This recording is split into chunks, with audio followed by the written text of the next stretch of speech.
Okay.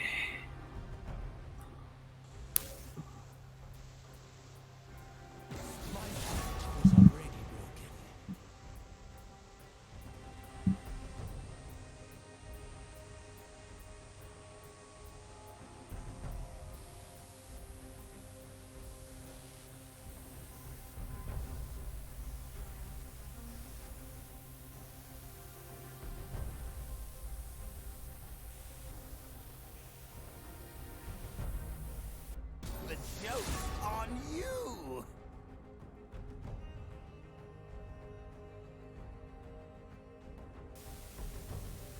Okay, so looks like we got early bans for Viego on the red side here, and Lux and Shaco on the other side, which will...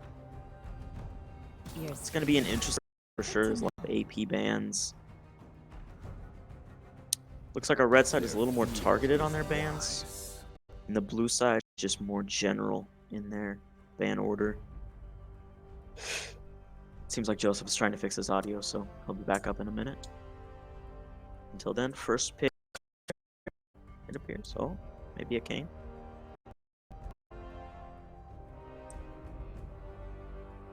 Okay, I'm sorry about that. Audio. No problem. Okay, so yeah, like you said, a lot of AP bans coming up on both sides. The Volibear pick. A first pick Volibear, so that could be going either top or jungle. It's hard to tell. Given the other champs they hovered, I would assume they would be a jungle pick though. Hovering the Kane and the Amumu. We got our appears to be top lane on the red side as well. Cho'Gath. Tanky top laner will scale. So that's a first pick Cho'Gath. But the problem with this is that's a first pick top lane, which can be easily counterpicked, so. That's true, but on a tanky champion like Cho'Gath, I don't think matchup is going to come into play that much. That's as true. long as you just stay back and farm.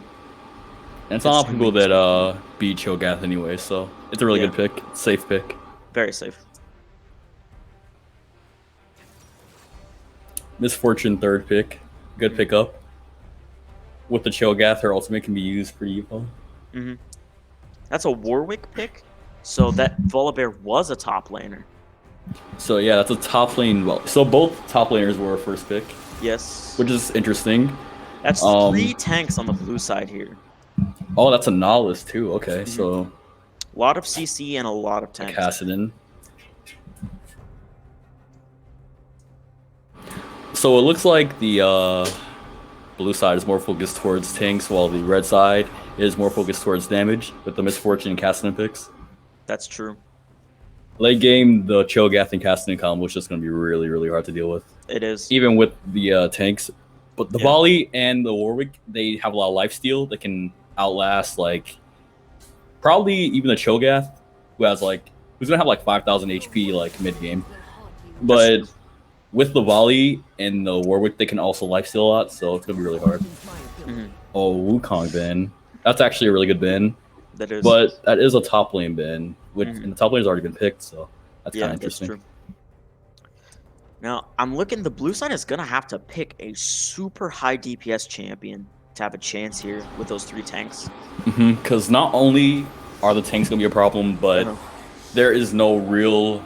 They already have a handicap. So if they don't have like a high damage, they need someone that can sustain a lane for a long time so they don't have to back. Because if they back like even once, they might just lose lane entirely. I'm curious to see if this is going to be a solo lane Nautilus or just an empty mid lane.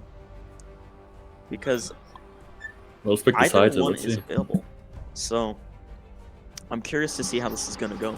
I feel like the solo lane Nautilus will be better in the situation. Okay, well, let's see. The Teemo could go mid or bot lane, so I'm not sure about that. Or even top lane. There's a lot of rotation you could have here. Because all 3 of these champions that you have that are not the jungle are strong solo laners. This is a very interesting combo all around. So, honestly, although it's a handicap, I do kind of prefer the draft. Just because the Teemo counters the Misfortune. That's going to make it really hard for the Misfortune to play. But the Olaf pick coming in, and that's going to be really huge. So that comes around. So with the Olaf can beat Warwick early on, actually, because That's true. Although Warwick is really strong early with his life cute, Olaf is stronger with his axes since he can just pick them up and throw them again. So, the only issue I do have with the team, I don't think the Teemo pick is bad, but when the sole damage output of your team is going to be that Teemo and maybe the Warwick, it does kind of make me a little more worried. I would have liked to see something like a Tristana or a Lucian there to kind of get that high DPS.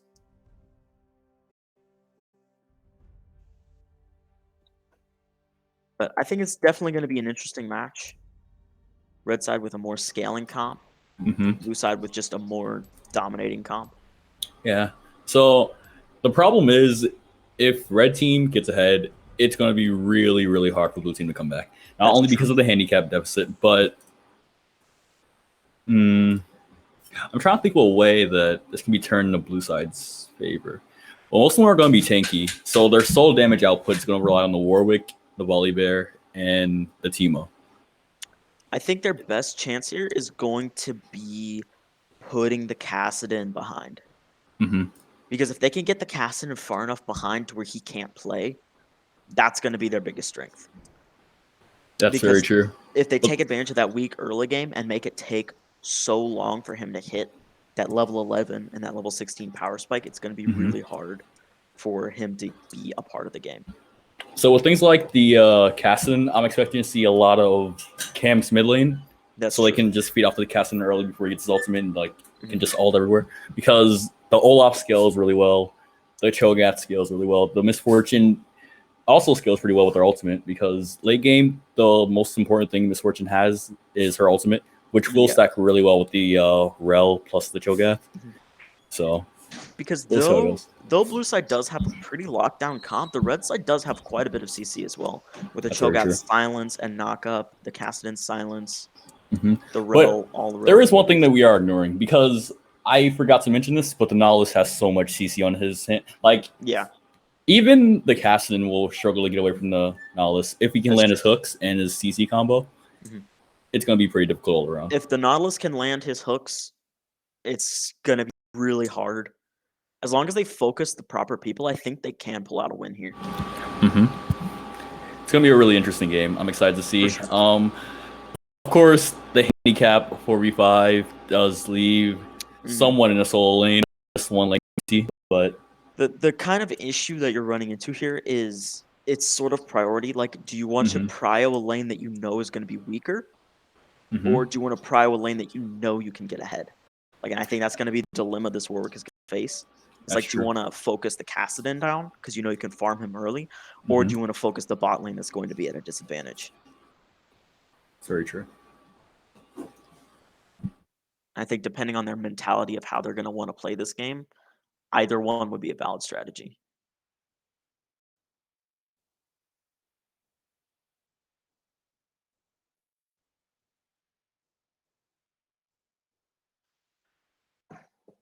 But I don't know. I think it's going to be a very interesting match for sure.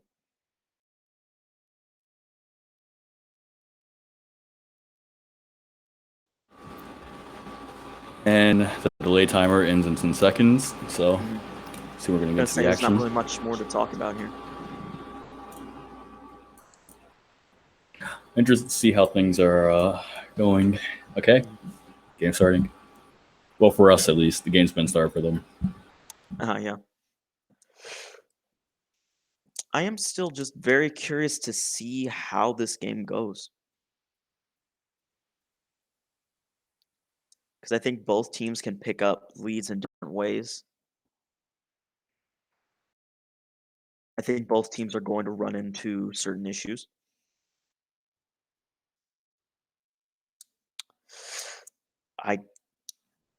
That is interesting. So we assumed it was a Warwick jungle pick.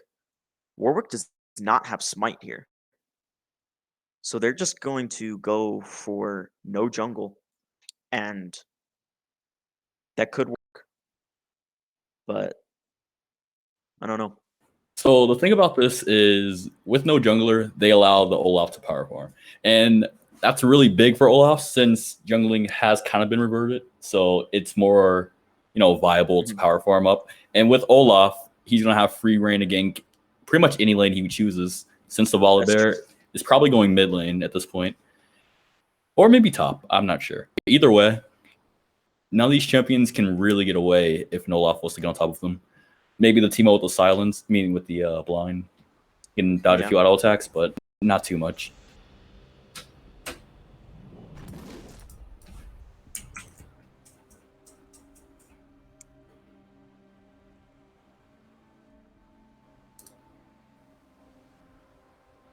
Seems to be an issue with the spectation here. Yeah, my spectator screen. Oh, here we go. Okay. Yeah, it's just taking a minute.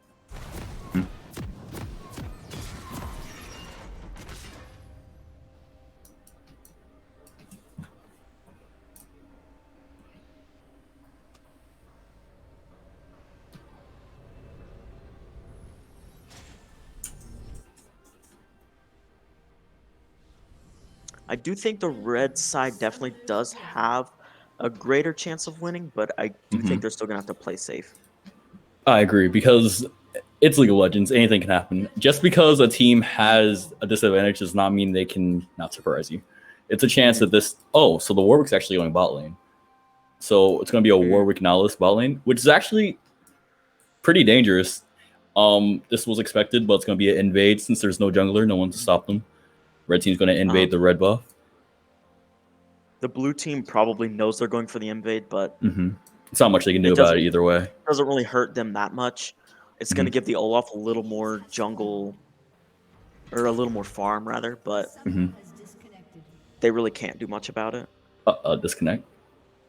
Disconnect. The cast didn't get disconnected. Could be a client issue. Well, I guess the game's even now. I guess. Okay, but the Warwick and the Nihilus, although it's not a hyper damage carry, it's still damage. And with the fear from Warwick plus the Nihilus CC chain, if the Misfortune gets caught here, she's pretty much dead. Pretty much.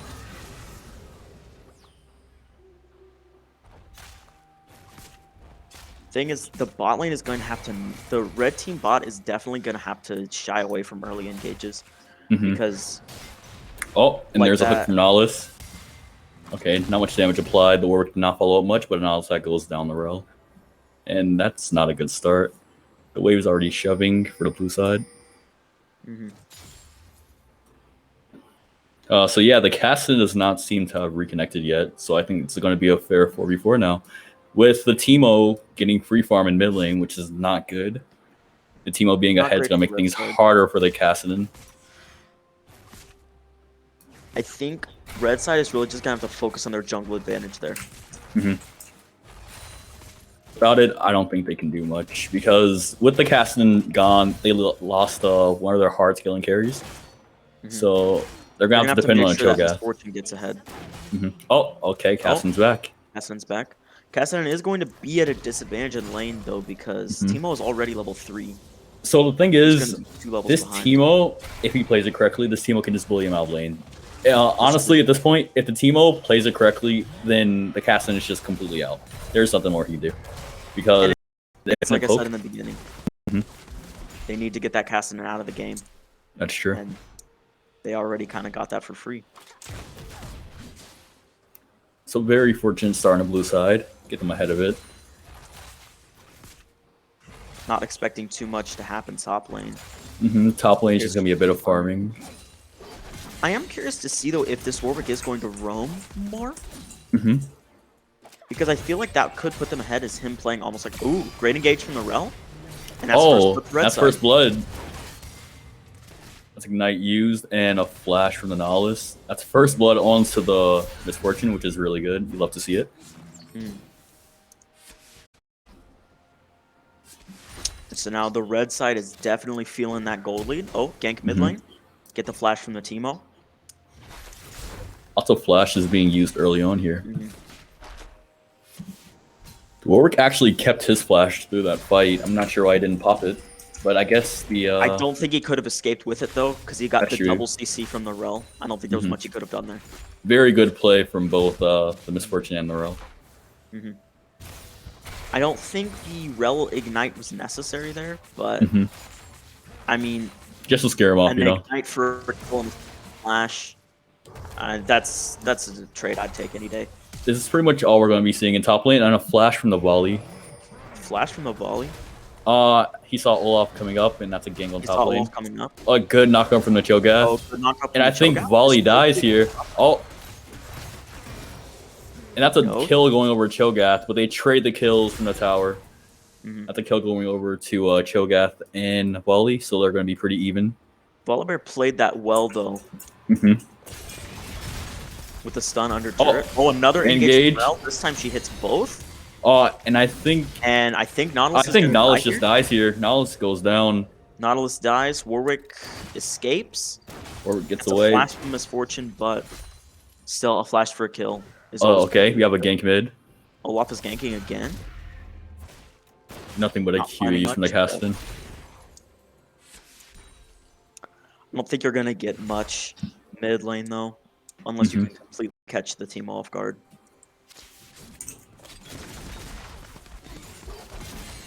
Brick farming. Oh, it's a lot of. And they're still poking under tower. Yeah. So Olaf may be going for a gank here. Yeah, I think that's how the red side is going to win bot lane though. Is really using that range advantage. Yeah, the lack of range from the blue side bot lane is really going to hurt. Yeah. The Warwick skills, but at this point, he can't even get close to the CS. He's just way too far away. Anytime he walks up, he just gets poked by the Misfortune.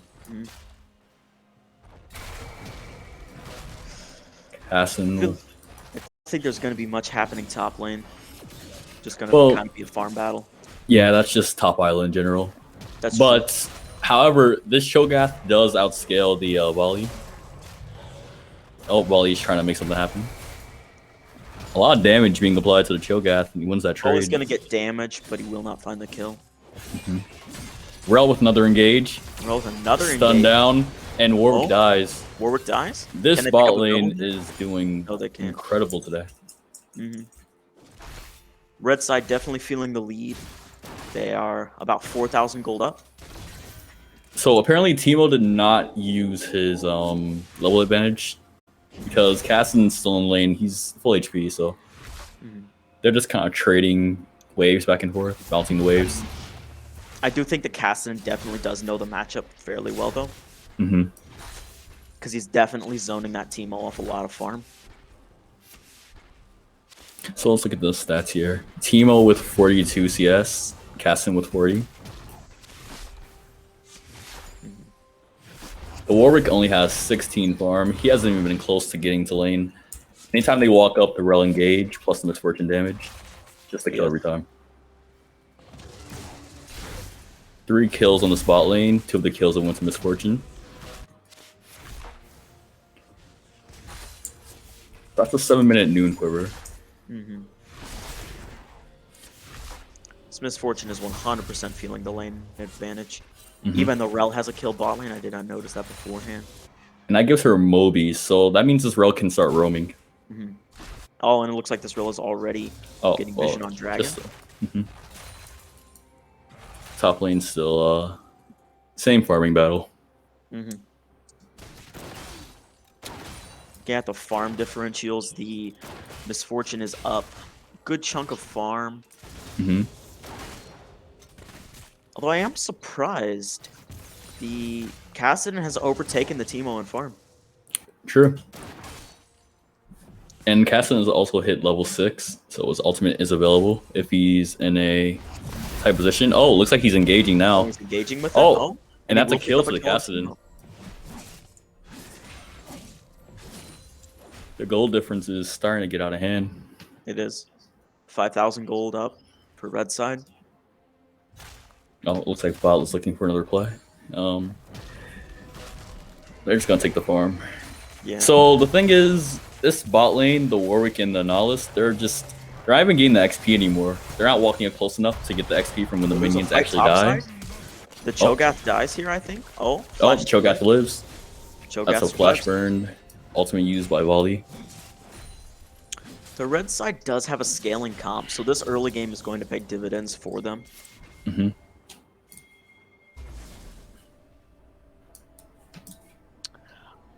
I am curious, though. how do you think blue side can pick up a lead here? Like, what do you think blue side's going to need to do in order to get ahead? Okay, well, I said this last game, but at this point, you're just hoping for a mistake. The Warwick is so far behind, doesn't even have ultimate yet. Neither does the Nautilus. And the Misfortune's playing really safe, staying behind her support, not walking up too far to get hooked by Nautilus or by the Warwick. And Olaf AFK? I think Olaf is AFK. I mean, it's not like it matters though, since the blue side does not have a jungle. That's true. So that just makes it an even game. But if they want like a way back into this game, they have to start playing together. They need like either a 4-man collapse on the Misfortune so they can get the bounty gold and like give that to a carry like Teemo or something. Yeah. Or they just because the thing is, the longer this game goes on, by doing nothing, they're losing. Exactly. They're way too far behind, and their comp does not try and push them out because the more that they farm and the more that they scale. Oh, excellent ult combo from the red side bot lane. Very good bullet time and Magnet Storm. That's double kill for bot lane. They might pick up 2 plates here. Maybe even pick up the tower. It's possible. They've got a huge wave pushing. Blue side bot lane is back up, but they're not going to make it to lane in time. Yeah, I think that's all 3 plates on Misfortune. That's going to be so much gold. I'm pretty sure she can get a what does Misfortune build now? I'm pretty sure it's she builds a Gale Force, actually. Yeah, she can most likely build her Gale Force now. Or Shield Bow sometimes as well. The Rel's tanking tower. Oh wait, they're just going for the whole tower. Okay, actually no, they back off. I mean, at this point they could if they wanted to. If they pick up one more kill bot lane. The Castle just blows up the Teemo. So yeah, I don't think it's many options left for the blue side. I mean, the volley is doing all he can top lane, but the Cho'Gath is just going to get tankier and tankier. So even if they do die, it's like, it's not much that they can use to carry. And that's another kill going over to Misfortune. That was a good hook from Nautilus and a good engage from Warwick, but they're not going to find the kill. They're just not strong enough. Too tanky. The Rel and the Misfortune combo was actually really good with the ultimates. And the engage and immediate follow-up from the Misfortune, it's just all working really well. We're going to back here. That Misfortune can probably finish out her item. She can probably finish out her item, get boots, and buy, or start another item at this point. Yeah, so she goes Kraken Slayer. Kraken Slayer, okay. It's actually not bad for That's a good tanks. Yeah. Oh. She gets Swiftness boots. I mean, that could be to escape the Warwick better. I can see that. Or for chase, since the oh, and Olaf has disconnected from the game. And the Cassidy just completely destroying the Teemo mid lane. And that's a flash from Teemo. I noticed he got the Oracle lens or is that a sweeping lens? I'm not sure. But you're right. It's a Oracle lens. Okay, but he uses that to sweep out the Teemo mushrooms, which I think is a good choice. So the Cassidy is getting close to level 11, which pretty much means he can Rift Walk every 10 seconds, and that's another kill on Teemo. And there he is, level 11. Just getting stronger and stronger. Cassidy's starting to hit his power spike now. About to take bot turret. Oh, I was wrong. His beautiful ult stack, Magnet Storm and Bullet Time. That's a double kill for bot lane. And yeah, I don't think it's many. Yeah, I don't think there's many options for blue team here. Yeah, I don't think there's many ways they can come back at this point. I would say like a play to get them Baron, but Baron isn't even up yet. And I mean, yes, a mistake would help, but to come back in this game completely, they need a mistake after a mistake after a mistake after a mistake. They're gonna need it. You're gonna need a mistake that's gonna cost them an ace. So the volley engages, but the Cassin is just way too strong. Cassin does not have mana though, so ooh, he flashes away. Ult into the wall. He's chasing the Cassin. The volley is chasing, but the Cassin can't get away. The Rift Walk cooldown is 2 seconds. That's a good hook from Nautilus. Stun from the Rel. Lots of damage being put down from the Misfortune in the back line, and that's just gonna be a kill. They do not pick up the Nautilus though, which does surprise me. But honestly, the Nautilus's hooks are good, but pulling himself to the rel just gets himself stunned and killed faster. Yeah, I mean, he has no tank items. He only has Mobies at this point. In fact, it's only one person with a full item completed. Okay, engages here. Going for another engage. It's TP coming down from... It, but I don't think it'll matter. Because Teemo They're just going to pick up all the kills. Yeah, Teemo dies. Oh, and that was a Cassidy teleport, not a Cho'Gath teleport. Cho'Gath is still top power farming. May actually get the tower here. On the realm. Too much damage output. Oh, and the Cassidy is chasing the Warwick. That's just going to be a kill for the Cassidy. Even with Root, Warwick can't get the follow-up damage. It's just unfortunate. It's only one completed item on the entire team, so... Oh, it appears the Olaf has returned, but honestly, him being gone really didn't matter that much. Him being gone kind of evened the odds a bit, but it still wasn't really even. By they the were time already he was too far AFK, it ahead. was too late. Yeah. And also, the other lanes got ahead pretty much without him, other than the gank top.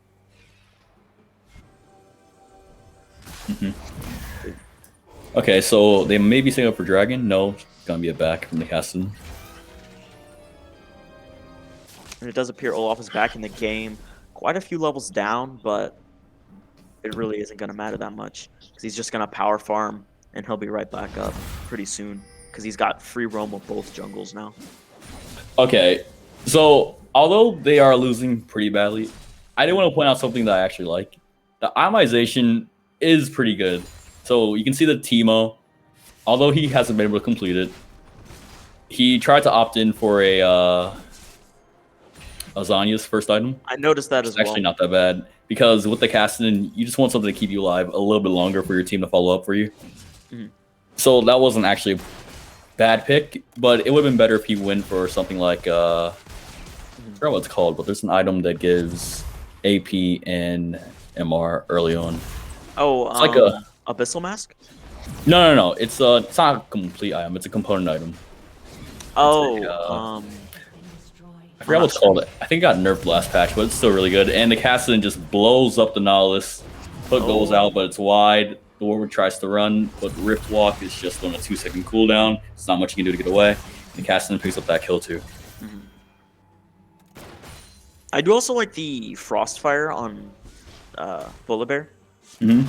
Frostfire is really underrated, I feel. I do too. Like, Sunfire is good, but also in cases like this, when you've got like a Misfortune or a Cassidy that you need to like slow down more, that's gonna help a lot. Oh, there's a fight top. I'm not sure if the Volibear can win this. Even if he has ult, I don't think he's going to win it. Oh, maybe. Appears the Cho'Gath does get away though. Or not, maybe. Cho'Gath might die here. Knock up. But even though Cho'Gath dies here, that's a Rift Herald. It's going to hit a Nexus turret. Red side's not going to look for much more off this, but if they wanted to, they could. The Olaf is going in on the... He might die here. No, Cassidy is there to back him up. I'm not sure. I do think the blue side is not gonna win this one, but it is possible.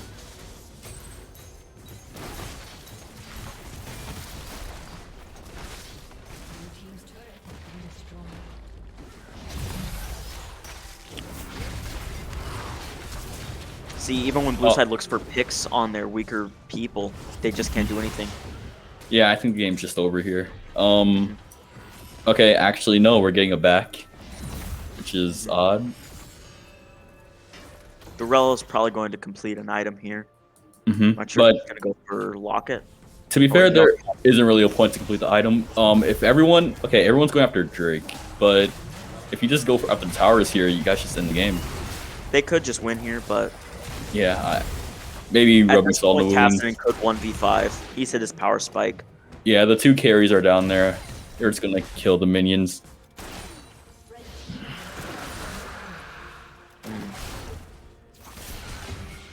Okay, it would appear they don't want to end the game. I mean, honestly, there though, just the 2 carries being there, they probably couldn't. Because though they do a lot of damage, if the Misfortune or the Cassidon does get locked down, there's not much. That's a Magnet Storm, and that's going to be an ace. Oh, that's an FF on the blue side. And that's GG. I appreciate the effort that the blue team showed. They played a lot of heart. Did play well for what they had.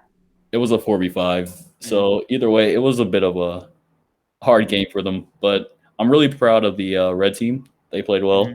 I think they both played teams well played really well. So that bot lane combo, though, I was very surprised to see that Realm Misfortune synergy works so perfectly. But well, okay, we're gonna have to head out now because we're playing in the next game. Yeah, but so that was a great game. It was a great game. Both teams did really well.